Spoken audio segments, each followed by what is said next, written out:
Hello, everyone, and welcome to China's DeepSeek Moment series, a webinar series from Asia Society Policy Institute's Center for China Analysis. I'm Lizzi Li, fellow at CCA, and your moderator for today's episode. Rare Earth are just one of them, China's hidden chokeholds and global implications. I'm joined by an outstanding panel. First, we have Eddie Fishman, Senior Research Scholar at Columbia's Center on Global Energy Policy and author of the book, Chokepoints. We have Cory Combs, Associate Director at Trivium China. We have Finbarr Bermingham, Europe correspondent for the South China Morning Post. And finally, we have Paul Triolo, our CCA Honorary Senior Fellow for Technology. Welcome. Thank you. Good to be here. Good to be here. Good to be here.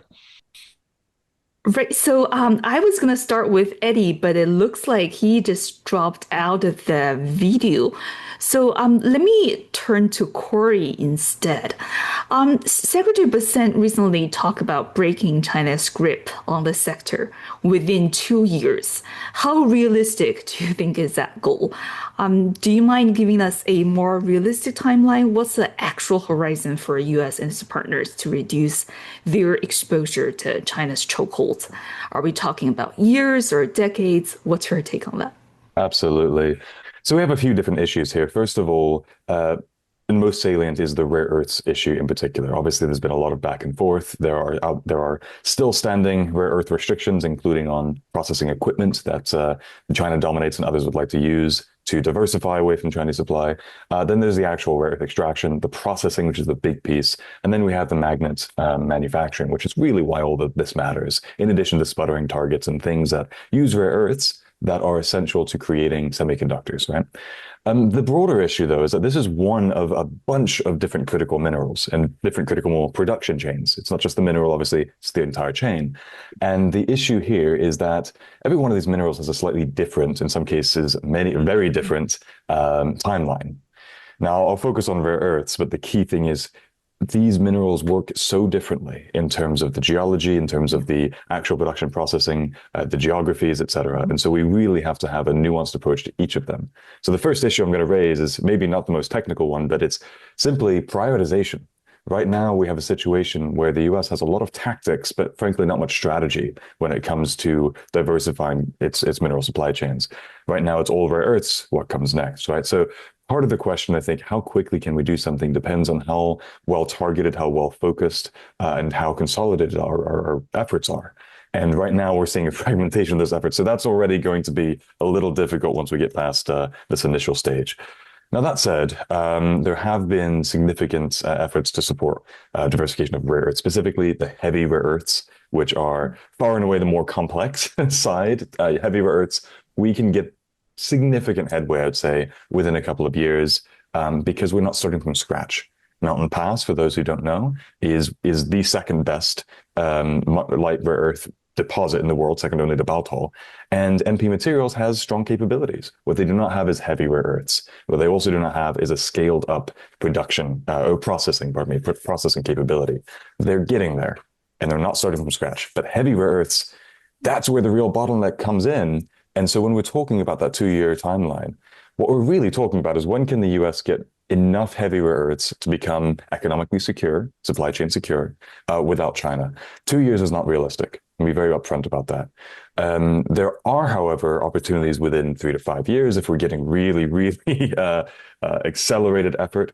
But I would argue that that depends entirely on how effectively we can work with allies and partners.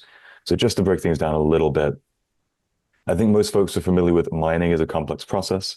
There's a long permitting chain, right? In most of the world, even in China, it takes a little while to permit. It's not automatic, right? Then there's construction, which, 18 to 24 months by itself.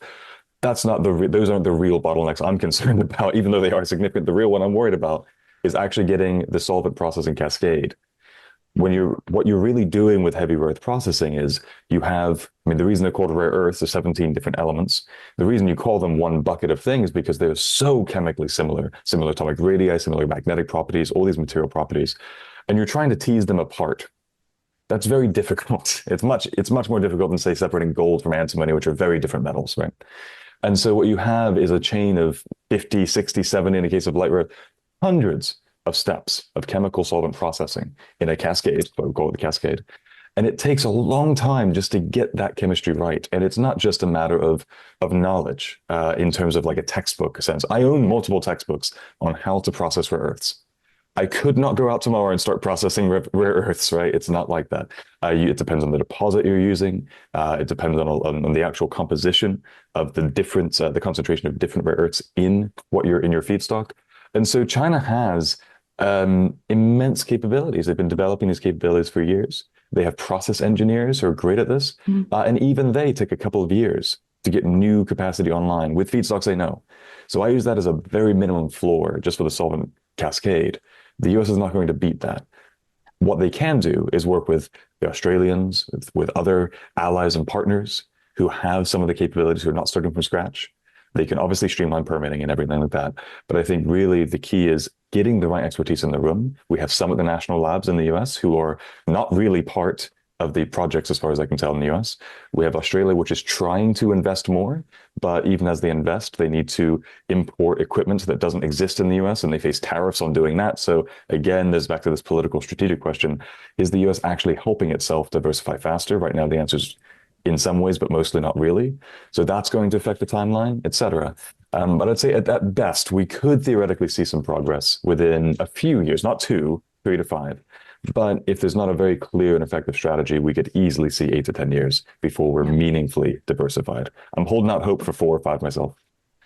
All right. Well, thank you so much, Cory. I think it's a really critical example when we will try to understand sort of the system of chokeholds, the power of that leverage, and also, the complexity of alliance building effort, as you alluded to. But take a step back, Eddie. Welcome back to our conversation. I want to start with the basics. Your book, Chokepoints, argues that economic leverage in today's world is built on control over critical bottlenecks. Your book talked about the Strait of Hormuz to the US dollar system. So for our audience, can you start with a definition? What exactly is a choke point and how should we think about it in a context of economic statecraft? Sure. So historically, when we've talked about choke points, you really thought about geographic features, like the Strait of Hormuz, where 20% of global oil flows through each day. And really going back as far as we know in history, control over geographic choke points conferred extraordinary power over countries that held them, because you could block off trade by simply barring ships from transiting these choke points. What happened in the wake of the 1990s, the period of hyperglobalization, where China, Russia, other countries that had formerly been sort of closed off from the global economy enter the international financial system and global supply chains, you see the creation of these economic choke points, not ones that are physical, but that are based on supply chains and financial systems. The sort of short definition is that there are areas of the global economy where one country has a dominant position and there are few, if any, substitutes. But based on Cory's answer, I can tell we're going to go a little deeper today. So I'm gonna give really what I classify as sort of the 3 criteria you have to meet for something to be a choke point. Because I see this word proliferating a lot, which of course, as the author of a book called Choke Points, makes me happy. But I also think it's necessary for us to be more rigorous in terms of how we define these. Because let's say theoretically, China were to manufacture 90% of the world's textiles. That's not true, but let's say that were true. That would not be a choke point. Because ultimately, if China were to cut off the US supply of t-shirts, we could substitute that really quickly. We actually saw something similar in the early part of the COVID pandemic in 2020, when China was really producing the lion's share of the world's medical grade masks. In the US, we didn't have access to N95 masks for a few months. But then, US manufacturers started producing them because it's not actually rocket science to start producing N95 masks. So the 3 criteria you need, in my view, to be a choke point. One is dominance or concentration. So you need an extraordinarily high market share. You mentioned the dollar. The dollar is involved in 90% of all foreign exchange transactions. To me, that's actually the most illustrative statistic about the dollar's global role, because the foreign exchange market is by far the biggest financial market in the world, $7 trillion in turnover every single day. It captures capital flows. It captures trade finance. So it really is kind of the encapsulation of the dollar's dominance. Rare earths, China's got 90% of the global refining capacity. That's clearly a choke point too. think if you look at AI chips, NVIDIA is designing 80 to 90% of the high-end AI chips around the world. So my view is that also is a choke point in terms of that specific characteristic of dominance. But then it's not just dominance you need, as I mentioned, with respect to textiles or medical masks. You also need a low degree of substitutability. Ultimately, in the long run, any choke point, anything is substitutable, right? But if a good is substitutable within 3 months, it's not such a choke point. If it's substitutable in 8 to 10 years, as Cory mentioned with regard to heavy rare earths, that's quite a serious choke point because there's a lot of pain and suffering that you'll go through for 8 to 10 years before you can actually break that dependence. So this is a second characteristic that's really important. But it's not even just dominance and substitutability. There's actually a third that I don't think is mentioned enough, but I think is just as important, specifically when you're talking about economic warfare. And that's what I call asymmetric coercive potential. It means, can you actually weaponize that choke point? Can you cut off an adversary from that choke point while doing substantial harm to them without affecting yourself too much? I'll give an example of something that's not an asymmetric choke point. That would be the US consumer market. Donald Trump has said that because the U.S. is the world's biggest importer, we are something like 25% of global consumer spending, 13% of global imports. Everyone needs to sell to the U.S. market. And so by cutting you off from being able to sell to the U.S. market, we can hammer you. This is what his view of why tariffs are such an incredible weapon. But what we saw in April when Trump imposed 145% tariffs on China, if we were to do that, we would not only cause a substantial dip in the stock market, but we would cause a recession at home if those embargo level tariffs were in place for a long period of time. That is not an asymmetric lever. We cannot cut off China from being able to sell into the US market while hurting them substantially more than we hurt ourselves. Compare that with the dollar. If the US imposes sanctions on Rosneft, which we just did, the biggest oil company in Russia, it's going to be very painful for Rosneft, and it's not going to affect US Americans at all.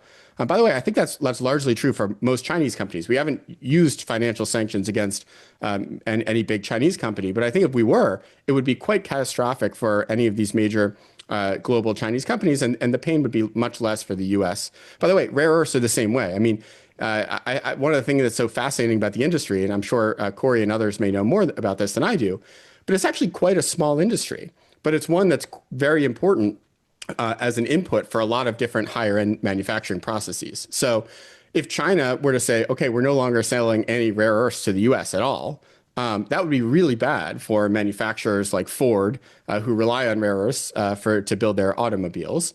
But it really wouldn't affect China all that much. So it is an asymmetric lever. So to summarize, you need dominance, you need a low degree of substitutability, and you need asymmetric coercive potential. And that's what makes a choke point. Fantastic. Well, thank you so much. As you explained the three criteria, I'm thinking back to U.S.'s export control on China, right? And when we talk about substitutability, well, I'm thinking about China's workaround, those choke points, right? By engineering style workarounds like Huawei's chiplet technology to get around U.S. export control. And on asymmetry, I was thinking about China's counter leverage, right? Leveraging rare earth export control as a counter to U.S. tech export control, kind of forcing how Washington can deploy those export control. But there's also another aspect of it, which is just unintended consequences. So, when we think about the global chip supply chain, it's still dominated by U.S. and allied technology, but it's also a much more dispersed set of choke points, and allies' incentives are not always fully aligned, and their own intended consequences, as the Nexperia case and its fallout in Europe seems to illustrate, which we will ask Finbarr later on to get his latest reporting on this. So would you think that the choke point theory is getting more complicated now? Are we entering a new phase where those choke points are being more contested, Eddie? Yes, certainly. Look, I think that these choke points in the global economy formed through hyperglobalization, right? It was because we had a situation in the 1990s where we didn't really have any geopolitical competition to speak of. The U.S. viewed China and Russia as potential friends, right? We exerted a tremendous amount of political and financial capital to try to bring them into global supply chains, the international financial system. And by the way, China also embraced, the dollar and other parts of American dominance without, at least initially, fearing that it would be weaponized against them. I think it's really only in the last 15 or so years, with the proliferation of economic warfare. It's really the story I tell in my book that you mentioned earlier, Chokepoints. That's when every country around the world really starts seeing these choke points as potential vulnerabilities. And so I think what you have going on now is in the US, because we haven't really focused too much on shoring up our vulnerabilities. We don't have a great history of state-driven industrial policy in the US, but certainly not relative to China. There's this effort to try to break the choke points that China has, like the rare earths choke point. To Cory's point, whether or not we do this effectively could be the difference between breaking it in 3 years versus 10 years. And that's quite a big, significant difference in terms of, the US-China relationship and the broader geopolitical domain. I think when it comes to offense, though, the US actually has a substantial lead. And I think this is actually something that hasn't been discussed enough, because I think China has gotten a lot more out of its rare earths export controls over the last 6 or 7 months than anyone ever imagined. But, the US really has been weaponizing these choke points, specifically the dollar, for almost 2 decades. And so the US is very adept at how to do it. We have a whole bureaucracy built around it. And critically, the global financial system in particular, but also other industries, are conditioned to comply with American regulations. We have the rule of law. We have, a history of really substantial fines on companies that violate U.S. sanctions. Everyone from BNP Paribas to ZTE, for instance, have been fined billions of dollars for violating U.S. sanctions. China doesn't have any of that. Up until very recently, they were really relying more on what you would call almost, informal economic statecraft. They weren't even putting these things in regulations. And so I think that, especially when the Chinese are thinking about really ambitious export controls, like the ones they rolled out in September, the sort of foreign direct product rule-esque export controls on rare earths, I would be curious about whether the Chinese government actually can implement that. Are they really going to find TSMC billions of dollars for not asking for a license before they ship a widget, involving rare earths to the US or something? I'm a little skeptical. And so I think that actually the Chinese government probably benefits in a certain way from this pause to try to figure out actually how they might implement such a complex export control regime. Fantastic. Well, Eddie, thank you so much. And Paul, you've been following this dynamic closely. In fact, as you pointed out in your newsletter, the Chinese have been kind of mirroring the U.S. System of export controls and sanctions to develop some of its own regulatory and legal tools to kind of counter leverage U.S. export control. So help us understand the effect of U.S. export controls on China's regulatory legal system, China's chip industry, and China's rare earth kind of counter leverage on U.S. industries. Which one is more powerful? And how do you think China's domestic semiconductor ecosystem has adapted and responded to export controls? What are the emerging trends that you think are worth highlighting? Wow, what a small question. No, and great comments from the other panelists. I agree with with all of them. Let me just add just 2 quick points. I love Cory's analysis. I always sort of want to foot stomp, though, that the thing people sometimes miss. I'm not saying Cory's missing this, but the issue of like personnel and IP, I think, are really important in terms of how the U.S. And allies respond here. China has something like 120,000 people that are dedicated, for example, to the rare earth supply chain. As of a couple of years ago, the U.S. had around 400. Now with MP materials ramping up, it's like double that, right? So maybe 1,000. So an order of magnitude of 100 times. It's a huge thing, right? And Chinese universities, I think there's 40 programs, are cranking out like 2,000 engineers a year.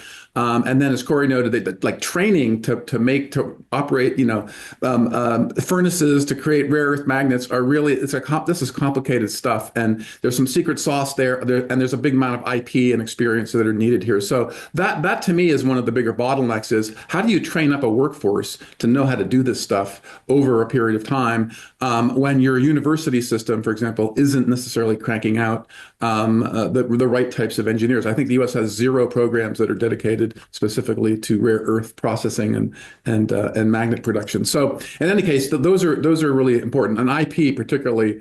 I'll just give you a quick example. We work with a company, a Japanese company, that wanted to build this is graphite, right?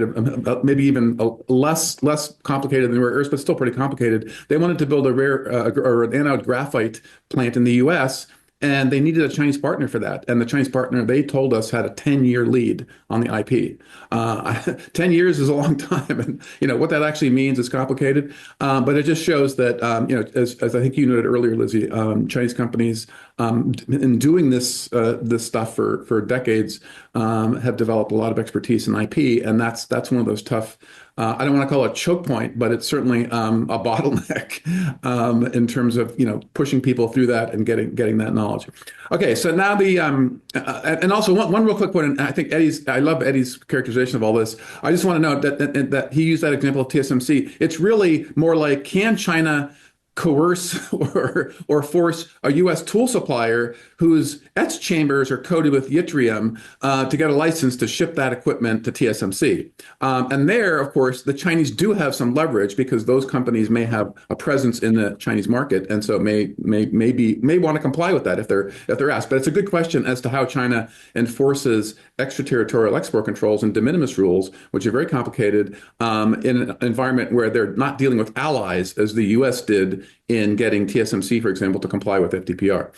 Okay, so the big question of Chinese export controls and U.S. export controls. So we have to go back to 2019 and 2020 when Huawei was put on the entity list to start seeing how this dynamic really unfolds. There was also the ZTE case, of course, which was a big issue for China and resulted in President Trump calling President Xi and saving ZTE, which is still not on the entity list, by the way, which is kind of an ironic and interesting issue. So then China was sort of churning around domestically after that, and I think that's probably when Huawei began thinking about its efforts to start ramping up support for a broader semiconductor industry supply chain revamp in China. And we can talk about that more. But that was certainly when the Chinese government and Huawei realized they got to do something different if the U.S. is going to start implementing controls. But it was really the October 2022 package of controls which were the real game changer, because these were very sweeping. Despite the small yard high fence rhetoric of Jake Sullivan that year, or actually it was the next year, these were pretty sweeping, and particularly on semiconductor manufacturing equipment. And so the Biden administration then expanded on that in October 2023 and December of 2024 with lots of other entity list actions in between, targeting companies like YMTC, Chinese GPU startups, and many other firms across the semiconductor manufacturing supply chain. So Beijing reaction then over time has evolved, starting with a raft of laws rolled out in response to the Huawei listing, including the unreliable entity list, and then various adjustments to export control lists and laws, and then things like the anti-foreign sanctions law, and other informal regulations around those. And then also a steady addition of companies to these lists, mostly, though not exclusively, firms, for example, doing business with the U.S. and to do arms sales to Taiwan. But again, these kinds of things, up until a certain point, had no real impact on those companies. We have clients though that were on informal lists, like suppliers to the unreliable entities list, which is still, I think, not been made public. It was more than a dozen companies that were supplying UEL listed companies outside of China. And in some cases, U.S. companies on this list lost contracts with SOEs and government entities. But again, not a huge impact overall. So then we have other really acceleration of China's response. The Micron investigation, for example, launched in April 2023 in response to the entity listing of YMTC, was, I think, a really important sort of watershed and indicative of a pattern which began to accelerate then of Beijing reacting increasingly rapidly and sometimes almost in real time to new U.S. export controls. And Xi, of course, also President Xi messaging that export controls were a new red line, along with on par with Taiwan, which he raised during most of or all the calls and meetings with President Biden during the last 2 years of the administration. Okay, so we start getting into the interesting part, which is the critical minerals thing. And again, this is a complicated issue.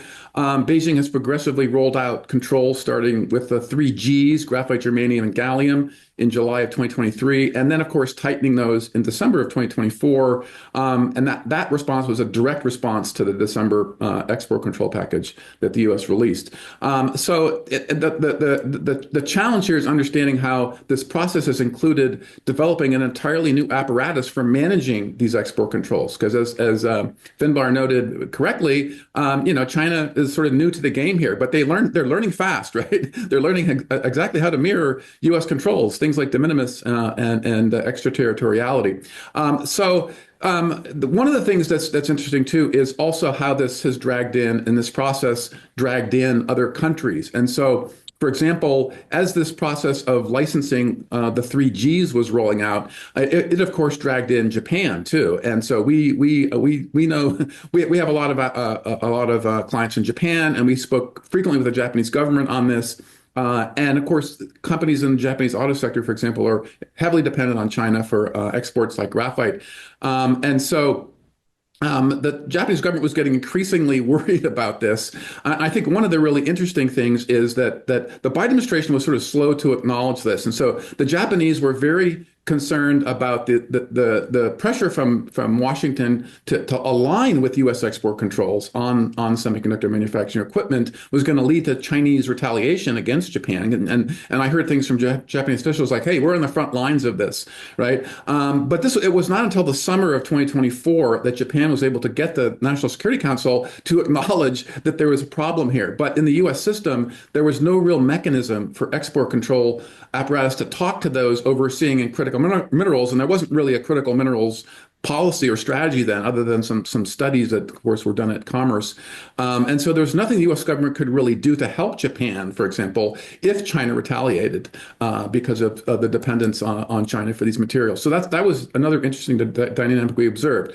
But then, of course, as we move forward, we had in February of 2025 new export controls in addition to the three Gs on tungsten, indium, bismuth, tellurium, and molybdenum. As China sort of cranked up its export control regime, and then of course there were other controls on tungsten and other things early, later in the Biden administration. So by the time we get to April of this year with the Trump administration, China already had in place a fairly robust number of critical minerals on their control lists, and also because of the experience gained in particularly with graphite, germanium, and gallium, they're at least the BIS, their equivalent of BIS, the Bureau of Industry and Security, which in China it has almost the same name. It was considerable in terms of licensing and how to do licensing, and they had developed at both the central level and the regional level a licensing system which called on companies to reveal a lot about the end use of those materials, and sort of getting to the sense of the dual use nature of critical minerals. So by the time the April 4th rolled around, there was some apparatus in China for doing this. And this is in China it's called the Bureau of Industry, Security, Import, and Export Control. And so what happened on April 4th was pretty game changing, as Cory and many others have written about here. We were sort of in the middle of this, of course, because we have many clients across this supply chain. And I think it's important to note a couple of things. One was that BISIEC was clearly not properly resourced at that point. And I think they probably rushed this out. It was in response to the tariff, the imposition of global tariffs, but it was also really a response, as I've written extensively, to the overall export control regime that the U.S. had been rolling out for 5 years, going back to Huawei, arguably. And so I was at a conference at UCSD in August where Jake Sullivan tried to insist that the Chinese response on rare earths was tied to the tariffs, and I was like, no, this is definitely a much more long-standing preparation and response to the entire U.S. export control regime, and I think that's pretty clear. The other thing that happened was this establishment of a interagency process in China. Again, the U.S. has a well-developed interagency process. I was talking about that this morning with a client.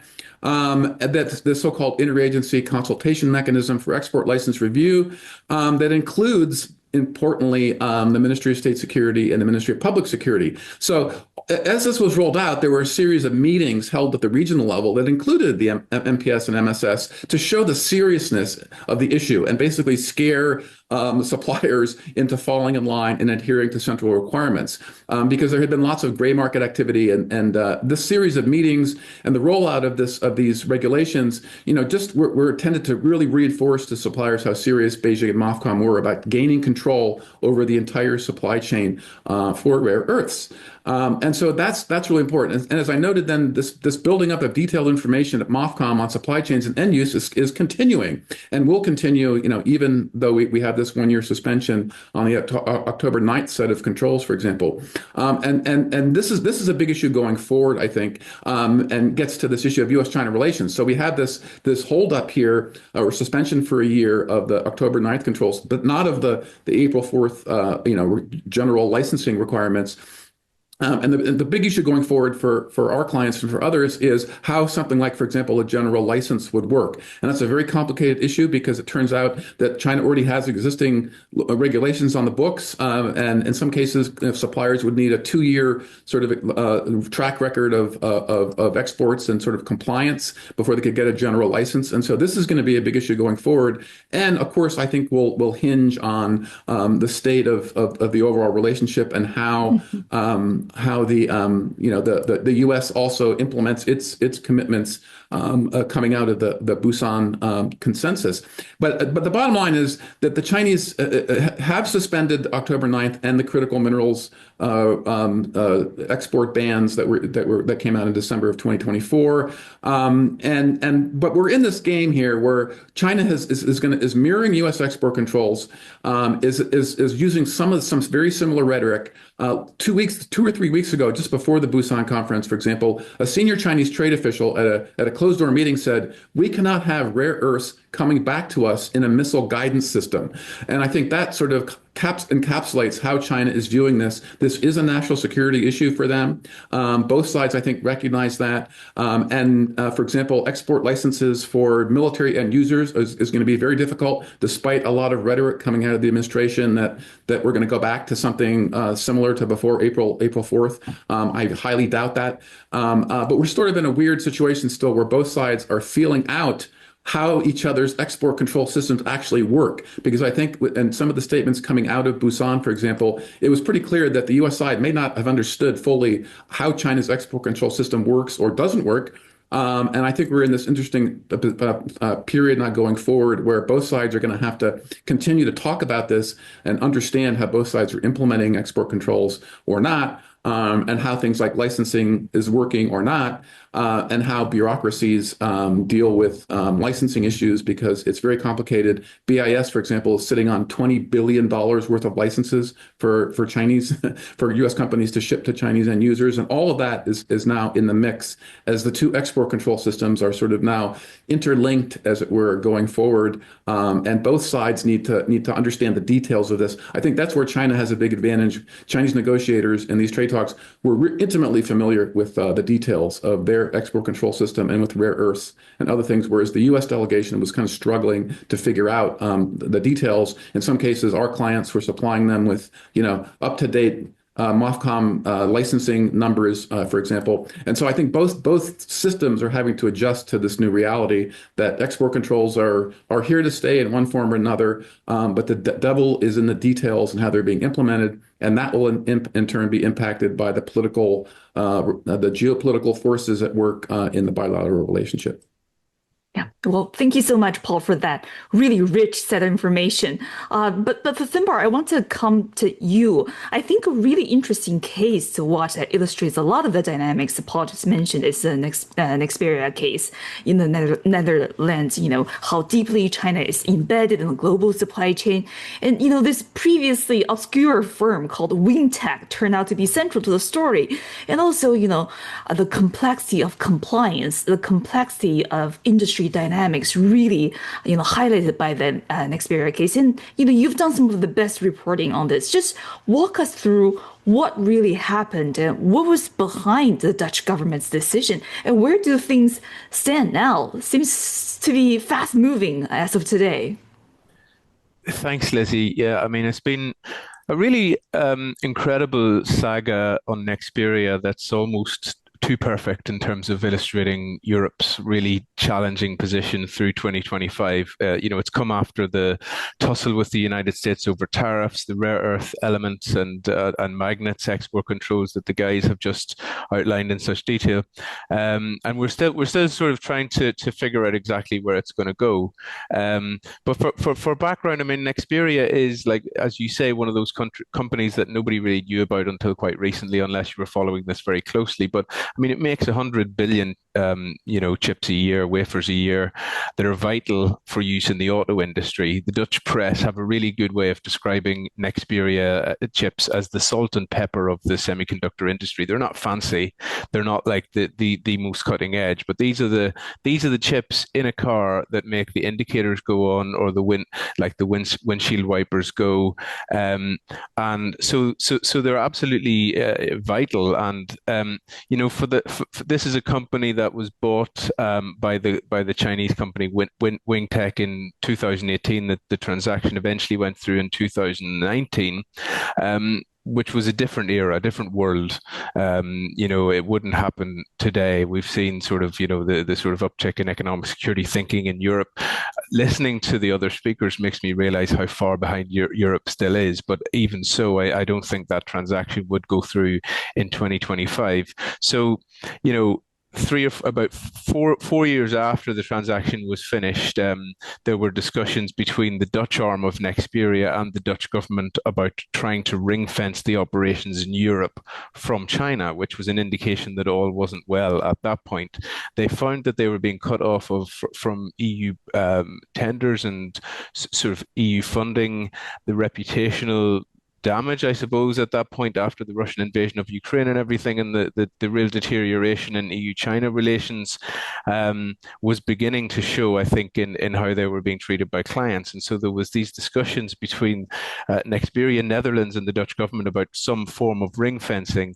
And then it emerged that the Chinese CEO, whose nickname is also Wing, was playing ball. There were negotiations in good faith, it seemed, up to a point. And then when it emerged at the end of last year that the United States was going to add the parent company Wingtech to the entity list, this all fell apart. And the CEO no longer participated fully in the negotiations. And, behind the scenes, we've seen from subsequent court documents, it looked as though there were governance issues. He was placing huge orders with his own wafer making company in Shanghai, and removing financial authorization from directors and so on. So the Dutch government intervened on September 30th to effectively seize the Dutch arms of the company so that they couldn't move IP and production and so on out of Europe, and they cited subsequently, when this became public, they cited national security and economic security. They said they have evidence that there was a move from Wingtech to move production out of Europe to China. That was September 30th, which happened to be the same day as the expansion of the US entity list to include affiliates. So we knew then subsequently from reading the court documents that as this was all going on, the United States had been exerting extreme pressure on the Dutch government behind the scenes to get rid of the Chinese management. Otherwise, this company was going to be listed and it would be cut off from its US transactions and any sort of business in America. Subsequently, October 4th, China put export controls on the shipments of Nexperia products out of China. On October 7th, then a Dutch court intervened and effectively ousted the CEO. So you had a real messy situation, and within days, the car industry was complaining that they weren't able to access these chips, etc. And that's sort of how this unfolded. And where we are at the moment is there was a bit of a breakthrough in Busan, as the other speakers have said. The suspension of the affiliates list seems to have preliminarily unlocked the Nexperia chip flow out of China. We're expecting the Dutch government officials to go to Beijing this week for talks with MOFCOM and probably the export controls unit in the Chinese government. And the Dutch government is expected to remove this Cold War era act, the Invocation of the Goods Availability Act, under which it moved. There's been in Brussels and in Europe, there was a bit of a victory lap they were doing when it became clear that these chips would be moving again. Some very positive tweets and some very positive briefing that they were doing. And I wonder if it was too soon. We had an interview with the minister in question, Vincent Karaman of the Netherlands, the economy minister, in The Guardian last week, in which he said he would do this again in a heartbeat if he could. And I think that went down like a lead balloon in Beijing, not just Beijing, in other parts of Europe as well. In Berlin, I was at a business conference on the day that this came out in Brussels, and there were some Chinese industry folks there who were not pleased.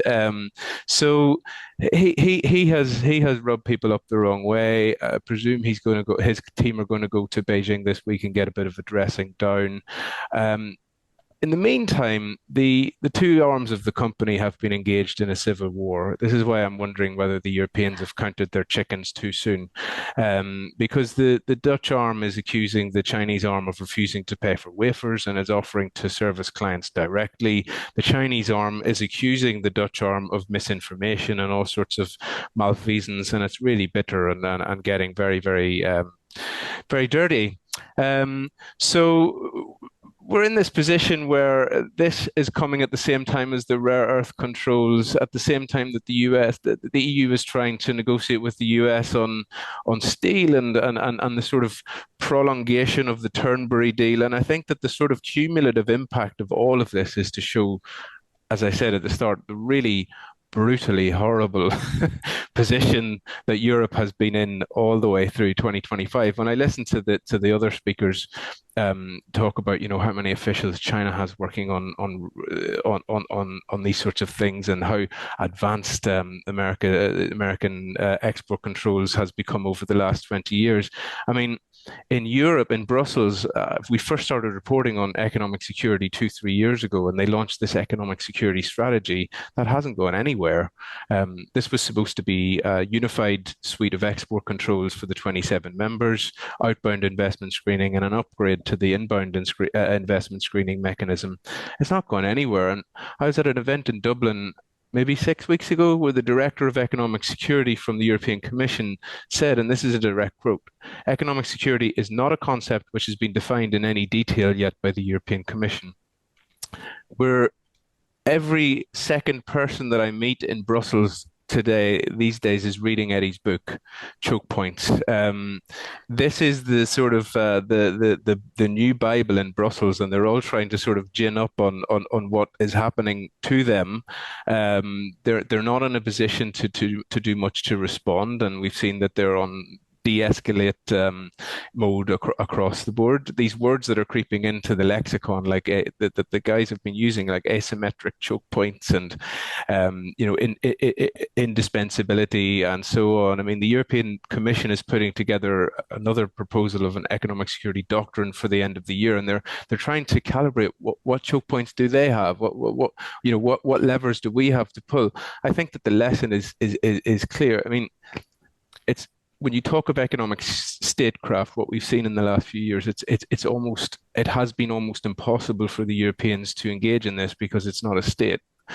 It's really hard to get all the member states on the same page. In order to do this, you need to bring in elements of national security, which is a very, very testily a very heartily contested area of national sovereignty among the 27 member states. So I think sort of the Nexperia crisis has been another unwelcome way of illustrating just how far behind they are in Europe in this sort of newfangled era of economic warfare. Can I make That's a couple of quick comments? That was sure. great, great, Finbarr. I think it's important to distinguish, though, that this was not a case of China exercising, its choke point power here. It was really sort of a weird conglomeration of events here. Nexperia, by the way, was surprised at the Dutch government's action here, right? At the minister's action here, and probably not that happy about it. I think they would have preferred it be handled in a different way. And then on the Chinese side, the Chinese were not fond, particularly, of Zhang Shuijiang, the CEO of Wingtech, who had a sort of checkered past.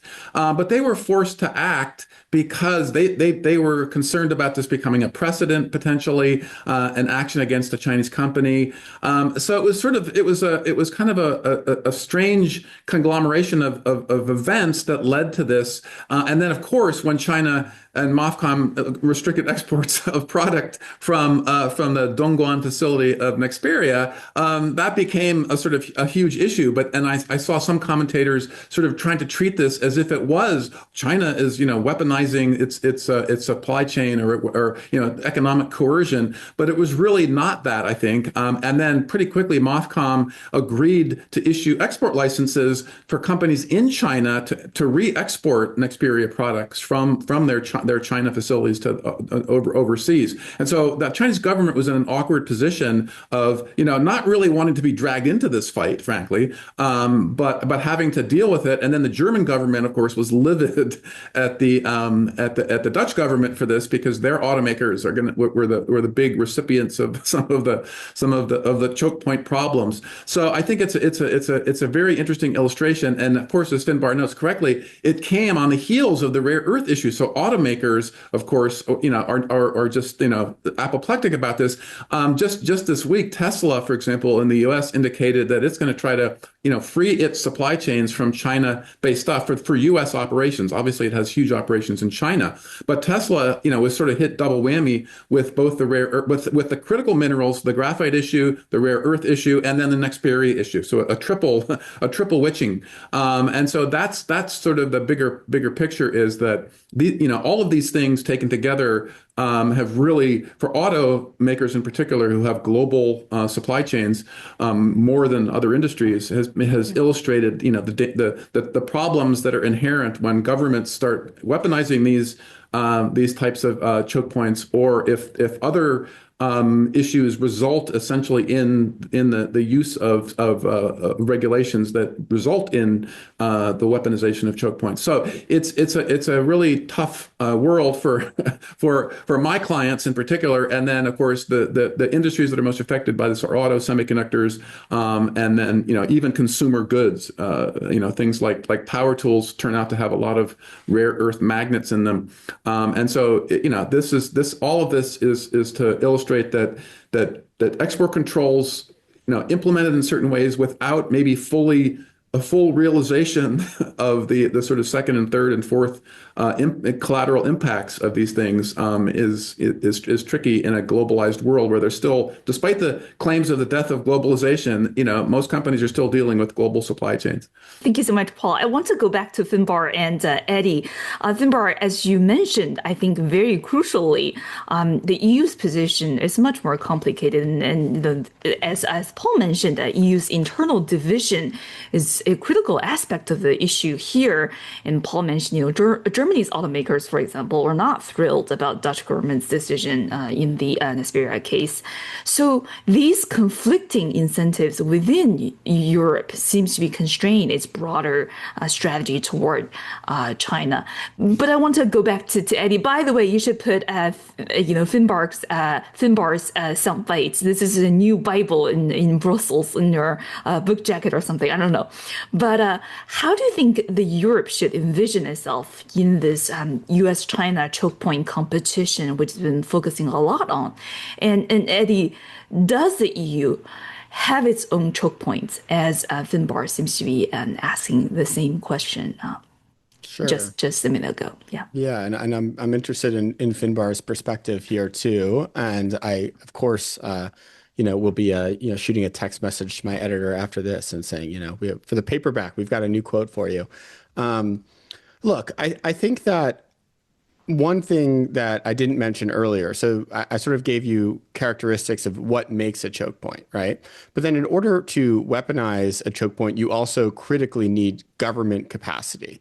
And I sort of got at this a little bit when I was talking about, my skepticism, frankly, that China currently can actually exercise extraterritorial export controls effectively. I think it will take them a little bit of time to figure out how to do that because, government policy is only part of the equation. Really where the rubber hits the road is, do companies care, right? Do businesses change their behavior because of a specific policy that's coming from a government? With respect to Brussels, the challenge that I see to a certain extent is in policy making. In that, as Finbarr noted, wrangling 27 different member states to unify behind policy is quite challenging. But to me, there's actually a more fundamental problem that Europe has, and that's on the enforcement side. So when it comes to sanctions and export controls, the enforcement, the actual legal enforcement of the regulations is done at the member state level. So when you look at Russia sanctions, for instance, it's another topic that I follow quite closely. The European Union's actually been tremendously ambitious, right? I mean, they've imposed secondary sanctions on Chinese entities and Indian entities in the past year who have been participating in the Russian oil trade. This is not something that the U.S. has been willing to do. So in many ways, the EU has been more ambitious in the past year than the U.S. has been on Russia sanctions. The challenge is, well, who's going to actually enforce these European sanctions? Is the Hungarian regulator going to enforce it against a Hungarian company and the Greek regulator against a Greek company? That is the bigger problem. And I think that the tragedy of it is if you look at other areas of European Union policy, ones where enforcement is done at the EU-wide level, look at data privacy or competition policy, Brussels actually does change corporate behavior quite impressively. I mean, this is what the whole idea of the Brussels effect by my Columbia University colleague Anu Bradford is about, where GDPR is a European Union policy that now affects the global internet because companies actually care. So I do think that the EU, if it wants to play a serious role in sort of this choke point competition, they need to handle enforcement at the union level as opposed to the member state level, which obviously is going to take political will. In terms of choke points themselves, of course, there are choke points that Europe controls. I mean, when you look at the semiconductor industry, everyone is familiar with ASML. Quite clearly, a choke point, meets all of the criteria that I mentioned before in terms of dominance. They've got 100% market share of EUV effectively. Substitutability. Well, it's taking the rest of the world quite a bit of time to figure out how to build these machines. And then asymmetric coercive potential. If they don't sell them to a certain place, they're not going to have trouble selling them elsewhere. So it's really not a huge sacrifice for them. There are other choke points that Europe, I think, controls. We've seen the maritime insurance industry is one that the EU has tried to leverage against Russia, specifically with respect to the price cap. Ditto with the shipping industry. I think that are these on par with the dollar or Chinese rare earths? No. But I think if you did have more of a culture of enforcement across the EU, that they could be used quite effectively in economic warfare. Well, thank you so much, Eddie. Sounds like Choke Points is going to have another edition coming out with Finbarr's quote on the front cover, a new Bible in Brussels. But more seriously, if you were to update Choke Points for its next edition, by the way, we're very much looking forward to, what would you add? What has changed, you think, perhaps within the past few months since the book came out in this new era of strategic economic competition or economic statecraft? Sure. Look, I think the challenge in writing any contemporary history is, how do you end the book so that it doesn't feel dated within 6 months or 12 months? And what I'll say is I have gone back recently and reread the final several chapters of the book, and I feel pretty good about how I ended it. I actually don't even talk about the new Trump administration, but there's not much, frankly, I would update in terms of the content. And I say that with joy as an author, but maybe sorrow as a citizen, because a lot of the stuff that I sort of put forward in terms of how the U.S.-China competition would play out is really sort of almost right on the money in terms of what we've seen so far. I think if I were to bring the narrative itself forward and sort of capture, what has Trump done in the past year, I think Trump in some ways is part of a broader trend. And this is something I discussed in my book that, every single US president of the 21st century has imposed sanctions at twice the rate of their predecessor. I think there is a structural driver of the proliferation of economic warfare. It's not that, Obama and Trump disagree on everything except for the fact that economic warfare is good. It's the fact that the global economy that I discussed earlier in the 1990s when it was built was premised on the idea that we wouldn't have geopolitical competition. And so we clearly do have that today. We have a global economy that, as Paul rightly notes, is still designed for the benign geopolitical environment of the 1990s. We still have deep global interdependence, but the reality is that we have fierce geopolitical competition. And so there's this mismatch between the structure of the global economy and the reality of the geopolitical system. And I think that that's sort of the struggle that you see now that's leading to more and more sanctions and tariffs and export controls. The way that Trump, though, has diverged from the story is more in terms of his specific tactical preferences. I'd say there are really three ways that he's been different from his predecessors. One is that he's preferred to use tariffs over financial sanctions and export controls.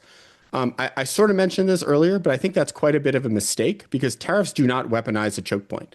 The U.S. is a very big importer, 13% of global imports, which is the top of any country in the world. But if you compare that to our global share of GDP, which is 25%, we're actually relatively small compared to our overall economic size as a trading power. And I think that's why we have not seen import tariffs really work as a geoeconomic coercive tool. I think a lot of these lopsided trade deals that Trump has been able to get have been with security allies, countries that are dependent on the United States for their security. And so they don't really have much of a desire to try to punch back. You look at China, it's been a very different story. I think the second area that he's diverged is that he's targeted a much broader range of countries with economic warfare than previous presidents. Historically, the U.S. is really focused on countries that we would all consider rivals, be it China or Russia or Iran or North Korea. Whereas Trump, just as much as focusing on China, he's, put massive tariffs on India and Brazil and the European Union and Japan. And I know a lot of these countries, their leaders don't like saying negative things about Trump publicly. But when you talk to their officials, they're all very nervous about the U.S. And so this sort of goal of breaking the choke points is less now just about Western companies trying to diversify away from China. It's also about the EU not wanting to be over-dependent on the U.S., not replacing Russian gas with U.S. LNG. That's a new dynamic, and I think one that's concerning as an American. I think thirdly, Trump has preferred unilateralism by default. I mean, the Biden administration invested tremendous amount of political capital to build coalitions with the Europeans on things like Russia sanctions and China, sometimes effectively, sometimes not, but there was always consultation. With Trump, he's preferred to be unilateral, which I think also in some ways is a problem when it comes to other countries, a wider group of countries potentially looking to build economic security, not just against China, but also potentially against the United States. And then final point, I would say, sort of looking forward, and something that's very much in the top of my mind right now, and this ties into some of the government capacity discussion that Finbarr was having earlier, is, if it is going to take us 5 to 10 years to break some of the most onerous choke points, like China and heavy rare earths, right? We can't wait that long. We can't give China a veto over U.S.-China policy for 10 years.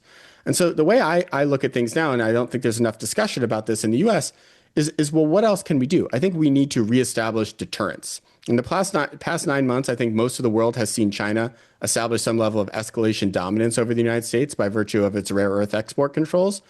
The U.S. has not fought back effectively. We've been threatening even more 100% tariffs was, I think, what Trump threatened going into the meeting in South Korea, which I don't think anyone viewed as a credible threat. I think if the U.S. is going to reestablish deterrence over China, we need much more effective potential ways to counterpunch. And my own view is that's primarily going to have to come through financial sanctions, threatening specific financial sanctions on a select few Chinese companies, which is not something that the U.S. is necessarily comfortable doing, but I think is necessary lest we give China a veto over broad swaths of our policy for many years to come. Yep. Got it. Well, thank you. Yes, Paul. Great comments. Again, just a quick comment. I would argue somewhat the opposite on the last point. I think the challenge is going to be, and again, this is coming from very much from an industry point of view, is going to be keeping access to those critical minerals while at the same time developing alternatives. And that means not confronting China and not escalating and not deterring, because that's only going to, as we've seen in spades over the last few months, that's only going to make things worse, in my view. So I think that the challenge for U.S. policymakers is to come up with a nuanced policy that says, okay, we're going to have to figure out how to coexist with China and maintain access to these critical minerals and rare earths, as we go all out in trying to find alternatives. Because as Cory noted at the very beginning, we're talking about an 8 to 10 year period here, and escalating and de-escalating, or escalating to de-escalate, which has been the U.S. policy for the last 6 months, has arguably failed miserably. And if we adopt that approach again, I think that the danger is that everybody's going to lose here, because China does have some level of escalation dominance. The U.S. of course holds a lot of cards here and could cut off EDA tool software. But again, we're getting back into a tit for tat spiral like that is bad for everybody, particularly for U.S. companies, and particularly for European companies in the global economy. So I think that we're in a whole new world that started on April 4th, and we got to figure out a much better tools to deal with this problem. And again, I think deterrence is not the right way to go about this, because that's only going to lead to worse outcomes, in my view. Well, thank you so much, Paul. But say on rare earth, which Paul, you also allude to. So Cory, I want to go back to you, our rare earth expert here. As you mentioned at the very top of the webinar, China's tightening of export controls has actually galvanized the U.S. and its allies, at least in words, on paper, from Japan to Australia, to accelerate their own rare earth strategies. But tell us a little more about this alliance building effort. What are the challenges? What is a realistic, pragmatic roadmap to accelerate that process of deleveraging China's rare earth export control? I think we believe 2 years is probably too optimistic, but 8 to 10 years, that sounds pretty scary, as Eddie mentioned. Absolutely. I'd like to tie this into the conversation just had. This is phenomenal, and I think it at the end of the day, we have a few issues here. We'll get to the timelines, but one of the key issues is that these timelines do not stack. If you want to do trade warfare, that is a very short time period. If you want to control a upstream processing bottleneck, that is years, regardless of if it's 4 years or 8 years. You cannot use one in the same timeline as the other. It does not work that way. And then to Paul's point, exactly right, when I was talking about the difference between having an academic understanding of how something works and being able to pull it off, those are not the same thing. They also do not work in the same timelines, right? So part of this issue here is, I think actually I want to tie in one other piece as well. I'm just going to pull a few threads here. I think it was said perfectly when the major question is, how does the private sector behave? How does all this change behavior? Because that's where most of the resources are. That's where most of the supply comes from. That's where most of the demand flows through. And realistically, I want to be very blunt. The US is the unstable actor here. And on a couple of fronts, there is no strategy. All right, there are a lot of tactics. There are a lot of, we see particular risks. We want to contain China's tech capabilities for various reasons. But a strategic approach would have said there are predictable consequences. Like China was very clearly setting up a cost to certain actions.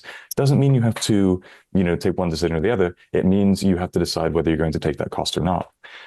Now, the US government may or may not have interpreted this the same way, but the rest of the world, I think many parts of the rest of the world, certainly, clients globally and embassies and elsewhere, they understood that China was establishing a cost. If you go after certain types of control, we will go after the rare earths and other choke points. So if you see this, a strategy might be, for example, build up your own capabilities, mitigate China's leverage before you take the action. What I think happened was the US said, well, we want to take the action, so we took it, was hyper reactive to the consequences of that action. And to me, that raises the question of, did it really understand the strategic decision it had in front of it? Was that an intentional choice or not? If it was an intentional choice, great. That's in every government's right to make that decision.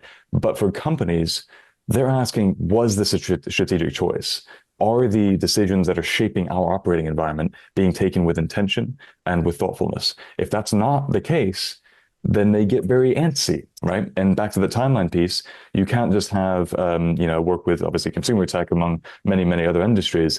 And they're asking, how do we deal with this in a 1 to 2 year time frame? Like one, most companies can't build new supply chains at the level of like rare earths, right?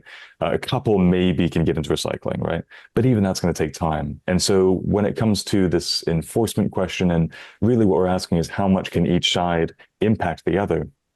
Sorry, my cats are going crazy. It's that time of morning. I think part of what it comes down to is they believe they understand what China will do. They do not understand what the US will do.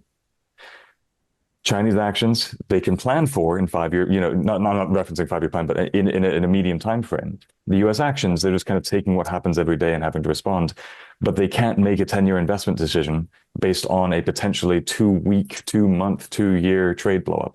They have no idea which it is. So it's much easier for them to actually invest strategically according to what China can do than what the US can do. This is a real problem. And that's really what I mean when I say there's a lack of strategy. It's creating an operating space that is difficult to navigate for US clients. So I know it's a little bit bigger picture than your question, but I think that's the real important piece of it. That's a great comment, Cory. I think that's exactly fascinating. Too. Just a real quick comment too. I think that that there's been a lot of talk about a Manhattan-style project to overcome this problem, right? And I have a good friend who's been 20 years in the rare earths industry and understands it inside out. And he said there was a meeting last month about this, and that the basic sense of the meeting was this is way beyond a Manhattan-style project, right? Because it's very, as Cory laid out, you got 17 critical minerals, all different supply chains.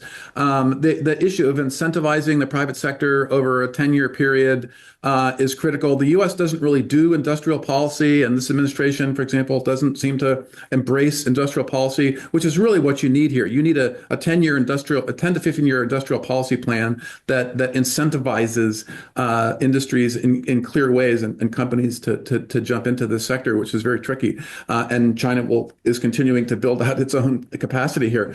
And so this is a tough problem. That's why, again, the idea of sort of trying to get back escalation dominance by sort of upping the ante here is probably going to be a losing strategy in the face of the fact that the U.S. has no real strategy to address this, and China will continue to hold the upper hand in this. So all of that, I think, came out pretty clearly at the Busan meeting, where the U.S. backed off on the 50% rule, the affiliates rule, realizing that some concessions are going to have to be made there.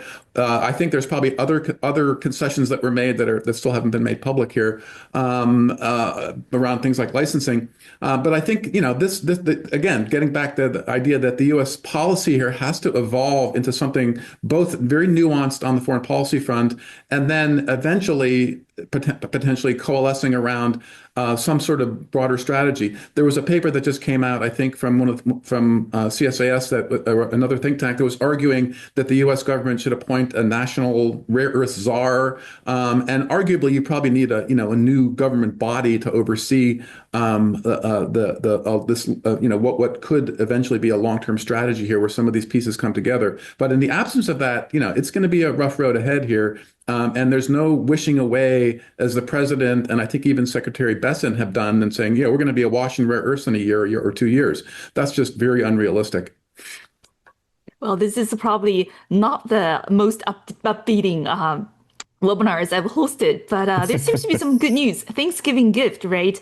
I think Secretary Besson just mentioned this morning that before Thanksgiving, a U.S.-China deal will be finalized. But after the Trump-Xi meeting, as Paul, you mentioned, there were signs of potential easing of China's rare earth export controls and a potential rollback of U.S. chip export controls. But I think, as we know, it's probably more of a technical pulse than a genuine long-term reprieve. For what it's worth, I actually am more optimistic than perhaps it sounds like. Fluid, but right, absolutely. Well, don't ruin our Thanksgiving gift. But Finbarr, I want to come back to you. As you mentioned, Europe is very much in the middle of all this. So what's the current mood in Europe? How does EU envision the durability of this U.S.-China deal as has been touted in the media? I think when you say that this is perhaps one of the more bleak webinars that you've hosted. This is right in my wheelhouse because things are very depressing in Europe at the moment. I mean, it's wherever way you look, it feels like they're getting pummeled by somebody else. And that's sort of the point I was making. Just as we felt like we were getting our heads around what was going on with rare earths, then the Dutch government intervened with Nexperia, and lo and behold, we have another enormous supply chain crisis. The reality is that they don't know. The sense I have is that the Europeans really are in the dark what's going on between the US and China. There was this weird sort of choreography that week of Busan, whereby the meeting happened on the Thursday. And there was quite soon after there was some statements that there would be a pause in the affiliates rule, that the rare earth expansion of October would be paused also for a year. On the Friday, the European Union and China had an export control dialogue in Brussels, and also the European Tech Commissioner met with Nexperia. There was no indication at this point that anybody involved knew that there was for example, a deal that would have involved Nexperia, which mysteriously appeared in the fact sheet that the White House put out on the Saturday. So it was, for me, like, for better or worse, the European Union has been swept up in this superpower rivalry over the course of 2025. It suffers when the export controls come in, and maybe it benefits a little bit or has a tactical victory whenever the export controls are removed and whenever the affiliates rule, for example, is paused. But I think that the sense I have when I speak with officials and diplomats is that they're rolling with the punches. They're absolutely punch drunk and have been over the course of 2025. There's a lot more seriousness with which they discuss the they already have this critical raw materials act, but they're putting out another one before the end of the year because they feel like that one isn't up to muster for and it's the classic EU response. Let's propose something new rather than sort of make use of the tools that we already have. But I do get a sense that they realize breaking news that the world is moving in a certain direction and they better get the finger out if they're not going to be entirely left behind. The problem is that all of the stuff that they have to do is happening all at the same time. And, at the same time that they have to try and rearm, wean themselves off dependency on the United States for security and defense, they're finding that when they turn that corner, the entire defense industry is dependent on Chinese rare earths. So I think that there's just this big ball of problems, and whichever thread you pull, you find out that it's entangled with all of the rest of them. And they're trying to figure out a way to to unpick some of those threads at the moment. And, there are very smart people working on this, but they're running up with the structural issues that I mentioned earlier, that you can't get anything done without the buy-in of 27 capitals. And there was a sort of almost like a depressing, too on the nose indication of the way things were going last week when we saw that the Belgian company Solvay has signed a big, I think it was, Paul will correct me if I'm wrong, was it a big offtake agreement with a magnet company in the United States? I mean, this is one of the, Cory would know this as well, one of the few producers in Europe that's doing anything at any sort of scale. It has a processing facility in La Rochelle. And rather than selling them to, I suppose, a European industry which is crying out for this, it's going to the United States. And I'm not expert on this to sort of give an indication of why that may be the case, but just the symbolism of it was enough to see all of the WhatsApp groups that I'm in light up in dismay on whatever day this news story appeared in the New York Times last week. So long-winded way of answering your question, Lizzie. I think people are aware of the problems, the many, many problems. Whether or not Europe can rise to the occasion is really sort of an open question. We've seen it really almost takes a major crisis and for the proverbial to really hit the fan for anything to change in Europe. It took all the indications there were that Russia was going to invade Ukraine. It took the live streamed images of tanks rolling into Ukraine for them to finally get their act together. And we're not talking about issues on the severity of that, but Europe is, as they always tell us, forged in crisis. So we don't want it to get so bad that but it seems to be that it has to get bad enough for them to really get together and put aside their differences and move as a single unit. So we'll see where that's going probably over the next couple of months with all of these proposals that they're doing on the industry side and on the sort of resource EU side, which is the new rare earth or critical minerals initiative that the Commission is working on right now. Well, thank you so much, Finbarr. We really appreciate you joining us today. We always focus on U.S.-China dynamics, but thanks for the reminder that EU being a fellow is also a critical party of all this, and unfortunately seems to be stuck in between. We're just about at time, but this has been a fascinating conversation. So I want to wrap us up. A huge thank you to our panelists, and thank you to all of you in the audience for joining us. This conversation is part of our ongoing China's DeepSeek Moment webinar series at the Center for China Analysis at Asia Society Policy Institute. We explore the unexpected or expected ways China's tech and economic systems are reshaping global rules, risks, and opportunities. We hope you will join us for a future episode. I'm Lizzie. Thank you so much for being with us today, and we look forward to seeing you next time.